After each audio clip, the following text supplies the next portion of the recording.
Richard Johnson is a lecturer in US politics at Queen Mary University of London. He joins us now from Oxford, England. Richard, good to see you. Obviously, this was an important moment for Donald Trump. He wanted to take to the stage in Butler, Pennsylvania, projecting strength and defiance. Did he achieve that? I would say on his own terms, he probably did. Now, what he may not have been able to do was to project a message of unity and coming together. If you remember, after the assassination attempt, there was some discussion that Trump would give a conciliatory speech at the Republican convention, a speech about the American people, in effect, cooling the temperature of the election. And for people to see their commonalities. I mean, there was a moment at the start where he paid tribute to the first responders, the people who'd been injured, the gentleman who had sadly been killed. But even there, Trump couldn't resist in his kind of character vignettes of these people to emphasize their good character by saying what strong Trump supporters they were. So even in those solemn moments, he wasn't able to kind of take himself out of the heat of the campaign. No, it is all about Donald Trump. Elon Musk, he also took to the stage, obviously in support of Donald Trump, even jumping in the air a couple of times. Will his support have any impact on undecided voters? I think it's not likely to have a massive amount of support. I thought it was a curious decision to bring Musk to that particular event. I mean, he has no connection to Pennsylvania, or had no particular role in the in that day that's been marked 12 weeks later.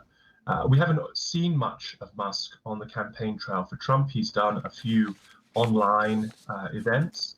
So this, I suppose, the reason why the campaign brought Musk out for this event is because this is probably one of the last big events before the eve of the election.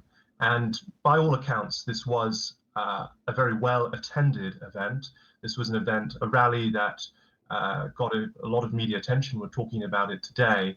And so I suppose the reason to bring out Musk to this particular event is to remind anyone who wasn't already aware that Trump is having the individual who I think plays well, particularly with young men, who the Trump campaign are really targeting to turn out to vote in the election. Richard, let's now turn to Kamala Harris. As we've shown, she was in North Carolina, obviously looking at the disaster relief operation that is underway. Before that, the day before, she was in Michigan, a key swing state and home to one of the largest Arab American populations in the country. She met with Arab and Muslim leaders, obviously listening to their concerns about the conflict in the Middle East. Considering how quickly this war is escalating now on multiple fronts, how could this affect the Harris campaign? Well, in an election that's going to be as tight as this one is expected to be, any marginal shift among a significant group of voters could potentially flip the election. I mean, we're looking at an election where the margins in the decisive states could be even in the single thousands of votes. And so, although Michigan does have a sizable Arab American population, it's not as large as, say the African American population or the Latino population, the white population, but it's still a significant voter bloc that has been pretty loyal to the Democrats for the last few election cycles. And so even if those voters stay home, if the state is decided by a few thousand votes, that could make all the difference. I mean, we're talking about 7 swing states.